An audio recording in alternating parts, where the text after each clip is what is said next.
Before we dive into tonight's story, let me ask you something. Have you ever found yourself alone in a parking lot late at night? What did you feel? The silence? The stillness? Or maybe something else? As you listen to this story, I encourage you to use headphones. The details you'll hear, every sound, every breath, are part of an experience designed to make you question whether you are ever really alone. And if you enjoy stories like this one, don't forget to like, subscribe, and comment. Tell me what your scariest late-night experience has been. Who knows? I might use it for my next story. I'd never been the type to stay late at the mall, but that Friday night was an exception. You know how malls are, bright lights, their families shuffling through store, the background hum of idle chatter and cash registers. But when the doors close and the crowd thins out, the mall takes on a different character. I was coming out of Brookdale Mall, notorious for its sketchy after-hours vibe. It's one of those places that has long stretches of parking lot, the kind where the furthest corners seem to disappear into nothingness, swallowed by the shadows. The mall had just closed, and I was one of the last people to leave. I had a good reason for staying late, a last-minute shopping spree for my cousin's wedding. The mall security was already walking through, flashing their lights to warn the stragglers like me to get out. I stepped through the double glass doors into the parking lot, and that's when the first sense of unease hit me. It was the silence. Not even the usual hum of the highway in the distance could pierce the stillness. Just a few cars scattered around, the far-off neon lights of a 24-hour diner flickering in the distance. I remember fumbling for my keys, my bag heavy with clothes, and the sound of my own footsteps echoing back at me. It wasn't a big deal, right? Just me and my overactive imagination. But you know that feeling when you sense someone watching you. It crawls up your spine, prickling the back of your neck. I felt it then. And suddenly, the air felt heavier. What would you do in that moment? Ignore it? Shrug it off? As I neared my car, I spotted something strange. A van. A few rows down, its windows dark and tinted. It wasn't there when I entered the mall earlier. It stood out, parked at an odd angle, almost too close to the car next to it. I kept walking, eyes forward, but I couldn't help stealing a glance at it. Something was off about that van. It was too clean, too out of place in a lot that was mostly empty now. The only other vehicles were old sedans and a few beat-up SUVs. But that van looked new, out of place, and yet somehow ominous. I hit the unlock button on my key fob, expecting to hear the reassuring beep. But nothing. I tried again, still nothing. My car was just 10 feet away now, and my anxiety was growing. My hands shook, and my breathing felt shallow. I approached the driver's side door, practically yanking at the handle, but it didn't budge. Suddenly, a voice cut through the silence, low and gruff. "You lost?" I spun around. A man wearing a baseball cap pulled low over his face was standing by the van. He wasn't there a second ago. My heart leapt into my throat. He had no business being there. I shook my head, trying to keep it together, muttering a no, just trying to get to my car. He didn't move, just stared. And that's when I noticed something off about him. His clothes didn't fit quite right, like they were too big for him. His posture was stiff, unnatural. The hair on the back of my neck bristled again. I forced a smile, trying not to seem rude. But I couldn't help the creeping dread rising in my gut. What would you do if you were in my shoes? Walk faster? Run?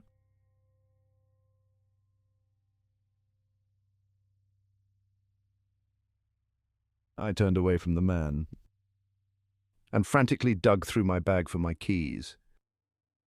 They weren't there. Panic surged through me. Had I dropped them? I retraced my steps in my mind. I could have sworn I had them when I left the store. My pulse quickened and my palms were sweaty as I searched the asphalt around me. The man hadn't moved. He stood by the van watching me in eerie stillness. The way he stared, it wasn't curiosity. It was more calculated. Predatory. I couldn't take it anymore. I called out, "Everything all right?" Hoping to sound casual. But my voice cracked. He didn't answer. Just tilted his head slightly. Almost as if he were listening to something far away. Or maybe he was listening to me. I don't know what made me do it. But I stopped searching and turned away from my car. I started walking quickly towards the exit of the parking lot. It was as if some primal instinct kicked in, telling me that I had to get out of there. Fast. I could hear my heart pounding in my ears. I reached the edge of the lot and glanced over my shoulder. The man hadn't followed, but the van's headlights flicked on. Have you ever felt like running for no reason other than pure, unexplainable fear? Yeah, that was me, right there.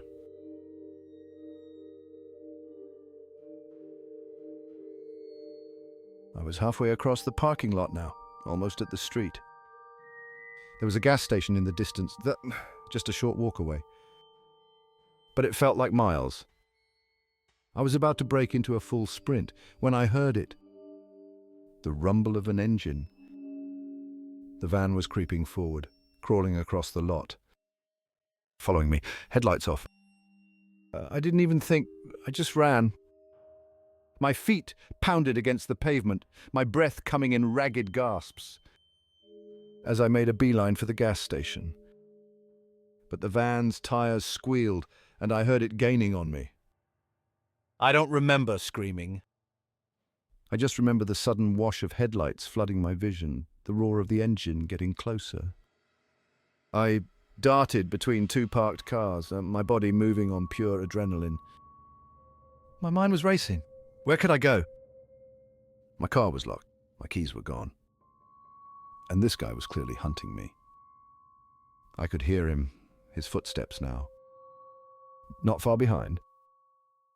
And the worst part, the gas station was still too far away.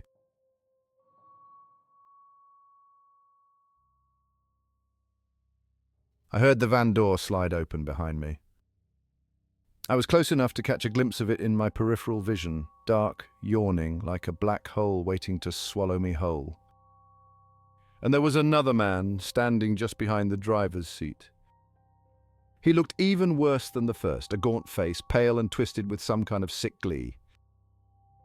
He reached out as if to grab me, but I bolted again, my body screaming in protest. I had to make a choice. I could either run blindly into the street, hoping traffic would stop the van, or I could find somewhere to hide. And that's where my story leaves off for tonight. But I have to ask, what would you have done differently? Would you have tried to make it to your car? Or taken off running, like I did? Comment below and tell me your own late-night experiences. Was it an empty parking lot? Maybe a deserted street? Let me know. If this story gave you chills, be sure to like and subscribe, because next week's story is even more terrifying. After what happened that night, you'd think I'd never step foot near another mall parking lot again. But life doesn't always work like that. Sometimes it pulls you right back to the places you dread most. I picked up a second job, night shift security at Riverway Mall. I figured it would be easy money. Walking the lot, checking on cars, making sure teenagers weren't loitering after closing time. It's not the kind of place that feels dangerous. It's just a small-town mall, on the edge of nowhere, with the smell of fast food constantly in the air and fluorescent lights that flicker at random intervals. I told myself it wasn't like Brookdale. It couldn't be. It was a Tuesday night, or maybe early Wednesday morning at this point, and the place was dead. The food court had closed hours ago, and the only movement came from the janitors cleaning the interior. The parking lot, lit by rows of tall buzzing lamps, was nearly empty, save for a few staff cars, and a couple of vehicles parked oddly close together on the far side. Most nights were uneventful, but this time was different. I parked my car near the east entrance, where the mall connects to the outer strip of stores that were long since shuttered. I had a few hours left on my shift, and was just about to make my final rounds, when I saw it, a figure walking across the far end of the lot.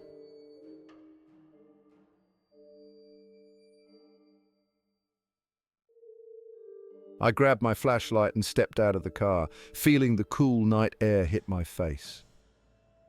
I wasn't particularly worried, but there was something unsettling about seeing anyone walking around out there at this hour. The mall had been closed for hours, and the only people who should be there were either security or janitors.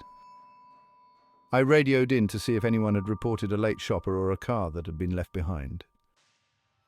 Nothing. I was on my own. The figure was moving slowly, wearing what looked like a long coat. It was hard to tell from the distance, but the way they were walking, it didn't feel right. Their steps were too slow, too deliberate, almost like they were pacing. I started walking toward them, my flashlight barely cutting through the thick air between us. I called out, "Hey, you okay?" Expecting some drunk to stumble out from behind a car, or maybe a lost kid looking for their ride. But the figure didn't respond. They just kept pacing back and forth, as if they didn't even hear me.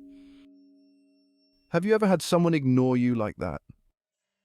It's unnerving, like you're invisible. Or worse, like they're pretending you don't exist. I picked up the pace, walking faster toward the stranger. But before I could get within shouting distance, they turned sharply and walked into the shadows behind a row of parked cars.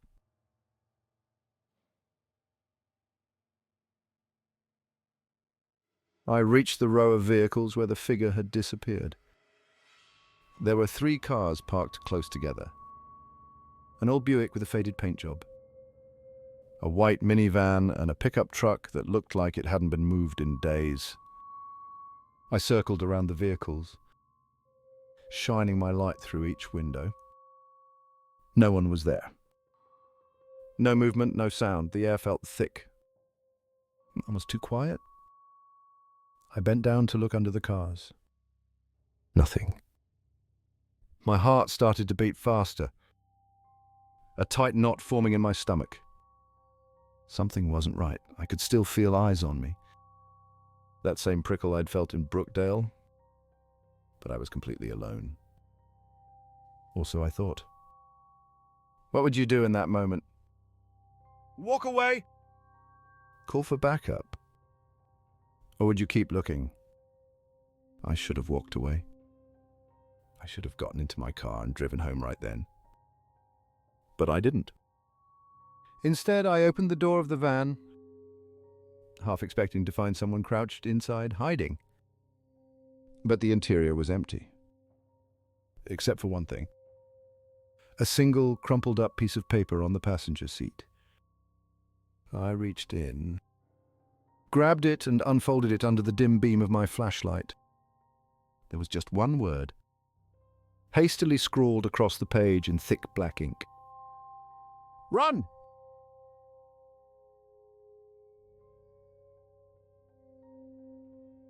I didn't need any more convincing.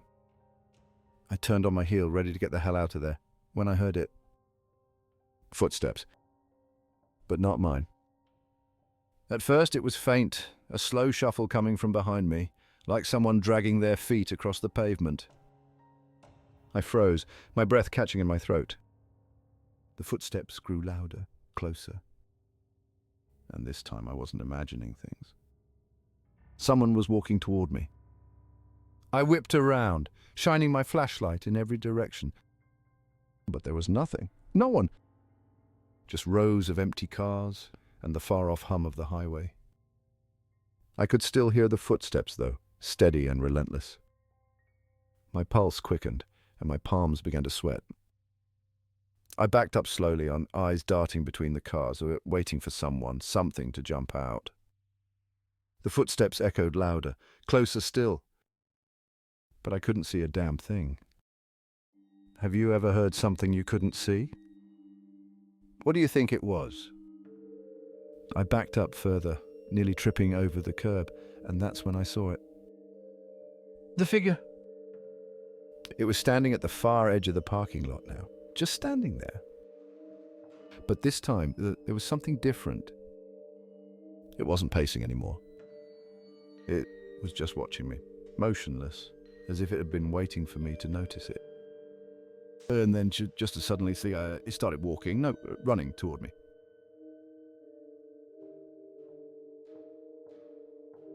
Panic surged through me as I ran back toward my car, my legs burning with every step.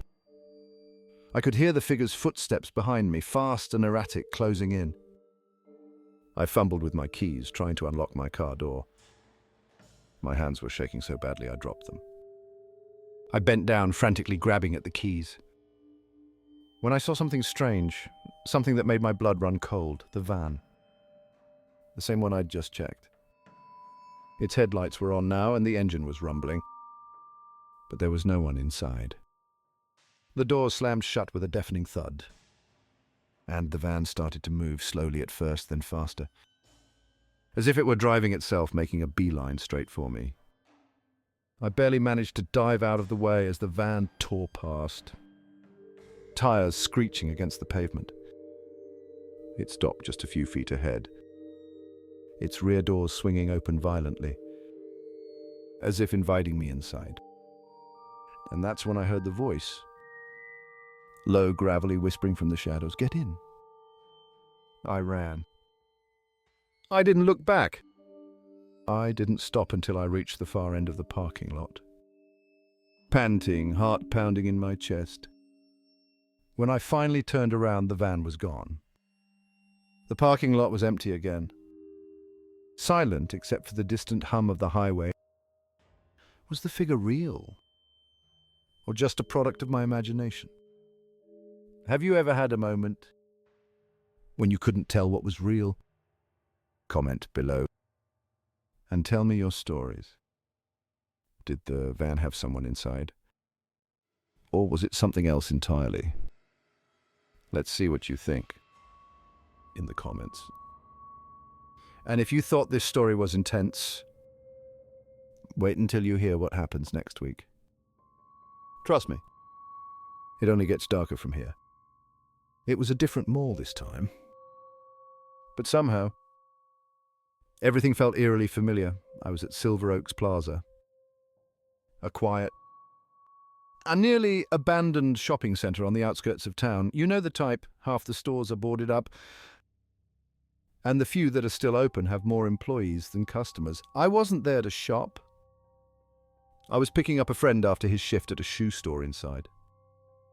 It was late, probably close to 11 p.m, and the lot was nearly deserted. Just a couple of stray cars scattered here and there, and the cold glow of the street lights casting long, stretched shadows across the asphalt. I pulled into a spot near the back, my headlights cutting through the empty rows of parking spaces. The store was still open, but the mall itself, practically a ghost town. The first thing that hit me when I stepped out of the car was the silence. Oppressive quiet that made every tiny noise seem magnified. The crunch of my shoes on the gravel. The faint hum of the lights above.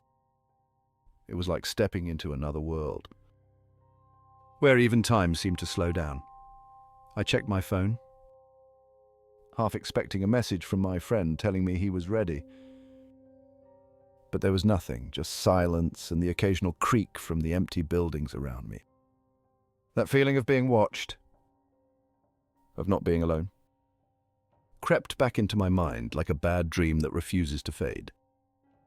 I leaned against the car, trying to keep myself calm, telling myself it was just the isolation playing tricks on me. But then I saw it. A figure standing near the far end of the lot, by the entrance to the old movie theater that had been closed for years. At first, I thought it was someone waiting for a ride. Maybe a mall employee.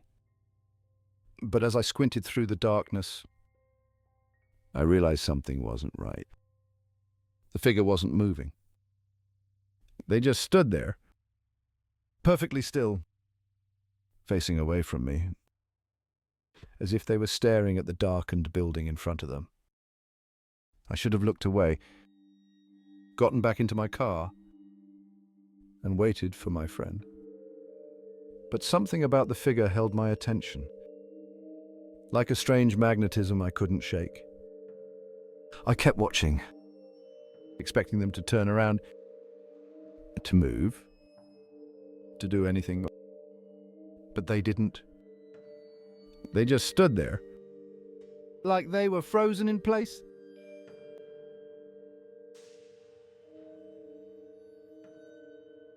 Silver Oaks Plaza hadn't seen much foot traffic in years. Most of the shops had either relocated or gone out of business. And the theatre had shut down after a fire had ripped through the lobby back in 2012. It had never been repaired, just left to rot, boarded up and forgotten. The strange thing was, though, as I stared at the figure, I noticed something in the distance, a faint light glowing from inside the theatre. Just a flicker at first, like a dying bulb struggling to stay alive. But then it grew brighter, casting a pale, ghostly glow over the cracked pavement outside. No one had been inside that building for years. It was condemned. But here it was, suddenly alive with light. And that figure, it still hadn't moved, still stood there staring at the entrance as if they were waiting for something. I checked my phone again, hoping for some distraction. But there was nothing. No messages, no calls. Just me, the figure, and that strange light coming from a place that shouldn't have any. I took a deep breath, telling myself it was nothing, probably some old emergency light malfunctioning. But the uneasy feeling gnawing at my gut wouldn't go away. I looked back toward the theatre, and the figure was gone. Has that ever happened to you? You look away for just a second, and suddenly something's different. Chapter 4, The Noise.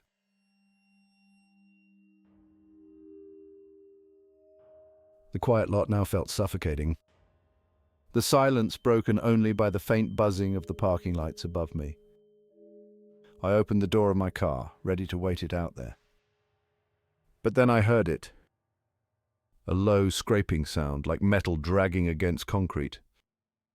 Coming from somewhere behind me. I froze. Slowly I turned toward the source of the noise. Near the old theatre there was something or someone moving.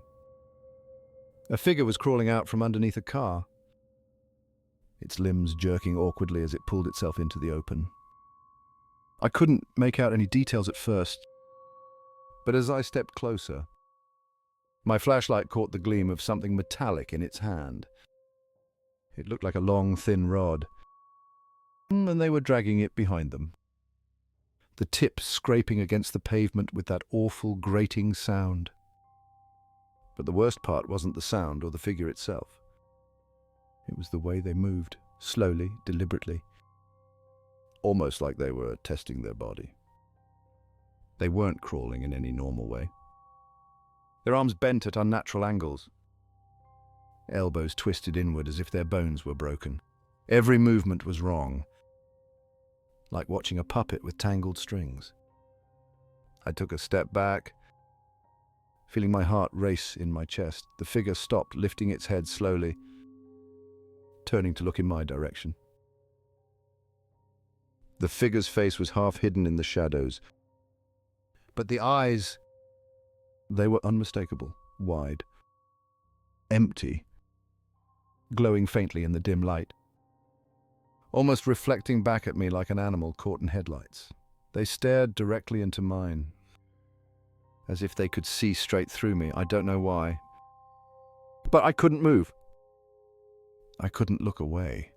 It was like those eyes had rooted me to the spot, trapping me in their gaze. And then, without warning, the figure stood up. No. Not stood, it unfolded. Its body lengthening in unnatural ways. Limbs stretching longer than they should have.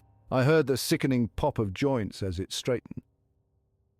Towering over me now, its head tilting slightly to one side. Those eyes still locked on me. It took a step forward. Then another, slow, deliberate, and completely silent now. The metal rod it had been dragging lay forgotten behind it, abandoned as it moved with eerie grace toward me. What would you do if something like that came toward you? Would you run? Would you freeze? I wanted to run, to scream, to do anything but stand there. But I was paralyzed, my legs refusing to listen to my brain. And then, just as suddenly as it had started moving, the figure stopped. It was less than 10 feet away from me now, close enough that I could see the dark hollows where its nose should have been, the way its skin looked stretched too tight over its bones. For a moment, we just stood there, staring at each other. And then it spoke. The voice that came from its mouth didn't match the grotesque body. It was soft, calm, almost normal. "You shouldn't be here." The words sent a shiver down my spine, finally snapping me out of my frozen state. I took a step back, and then another. My heart pounding in my ears. The figure didn't move, just watched me, eyes glowing faintly in the darkness.